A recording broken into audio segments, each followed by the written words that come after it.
પાટણ જિલ્લાના સમી તાલુકાના દૂધખા ગામના યુવાન સાથે છેતરપિંડી થઈ છે। સમી તાલુકાના દૂધખા ગામના સુનિલ સથવારાને મળી જીએસટી વિભાગની નોટિસ। 1.96 કરોડનો ટેક્સ ભરવાની મળી હતી નોટિસ। બેંગ્લોર જીએસટી વિભાગની નોટિસ મળતા છેતરપિંડી સામે આવી છે। બનાવટી દસ્તાવેજો બનાવી આચરી હતી છેતરપિંડી। અલગ અલગ રાજ્યોમાં 11 થી વધુ પેઢીઓના નામે કરોડોનું ટર્નઓવર ખુલ્યું છે। મજૂરી કામ કરતા યુવકને કરોડોના ટેક્સ ભરવાની નોટિસ મળતા પરિવાર ચોંકી ઉઠ્યું છે। ભોગ બનનાર યુવકના પરિવારે ગૃહ વિભાગ અને ક્રાઇમ બ્રાન્ચમાં કરી હતી રજૂઆત।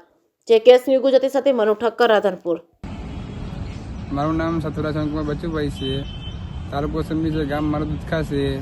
મારે ગામડે એક ટપાલથી મારે નોટિસ આવી છે બેંગ્લોરથી। એમાં મેં નોટિસ ખોલી તાણે મારે ઇન્કમ ટેક્સ મારે 1,96,00,000 રૂપિયા મારે ટેક્સ ભરવાનો આવ્યો છે। ઓકે, મારા ખોટા પુરાવા કરીને મારા નામે 11 પેઢી ચાલુ કરી છે। સંખ્યા કર્ણાટક, તમિલનાડુ, કર્ણાટકને જે 11 પેઢી મારા નામે ચાલુ કરી છે। એમાં અમે વકીલની સલાહ લીધી। વકીલે અલગ અલગ કાગળ અમને કાઢી આપ્યા। જે હાલ મારા નામ ઉપર 100 કરોડનું કૂપન ઉડેલું છે। હવે અમારે ભત્રીજો સુનિલ કુમાર બચુભાઈ સથવારા છે અને એની સાથે કંઈક છેતરપિંડી થઈ છે અને અમે જોયું તો કર્ણાટકના બેંગ્લોરથી કંઈક નોટિસ આવી છે 1,96,00,000 રૂપિયાનો ટેક્સ ભરવાનો। હવે આવડી મોટી નોટિસ આવી એટલે અમે જોયું ને વકીલની સલાહ લીધી કે ભાઈ આ શું છે અમારા માટે। હવે અમે તો નાના માણસો મજૂરી કરીને જીવનારા છીએ અને અમારા સુનિલ છે એ સુધારી કામ કરીને જીવન જીવે અમદાવાદમાં। હવે એની સાથે કોઈ કાગળોની પેલી કરી અને કોઈએ બનાવટ કરી અને ફ્રોડ કરી અને બનાવટી કાગળો બનાવીને જુદી જુદી કંપનીઓ બનાવેલી છે કંઈક અને 11 જેટલી કંપનીઓ કંઈક કાર્યરત બોલે છે અને અલગ અલગ સ્ટેટમાં મણિપુર, મહારાષ્ટ્રમાં છે, કંઈક ઉત્તર પ્રદેશમાં છે, તમિલનાડુમાં છે, ત્રિપુરામાં કંઈક આવે છે સરનામું।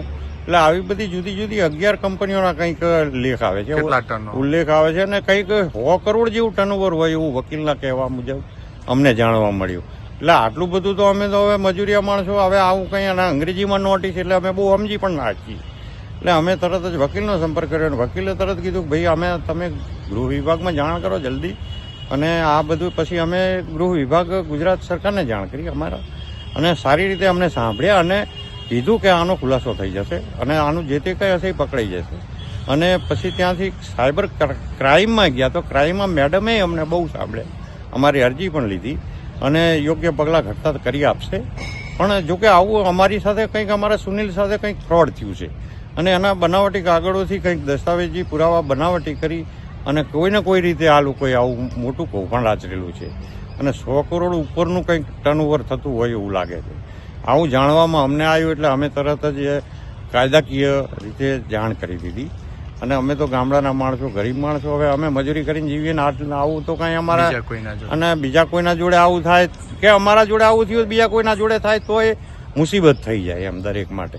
એટલે આવી વસ્તુ અમે તરત જ જાણ કરી દીધી અને આ એકદમ ખૂબ ફ્રોડ છે મોટું અને જે કરવાવાળા છે એમને સત્વરે કોઈને કોઈ રીતે જબે કરી લેવા જોઈએ, નહીંતર બીજા કોઈ પણ માણસો પણ આવી રીતે ફસાઈ શકે છે।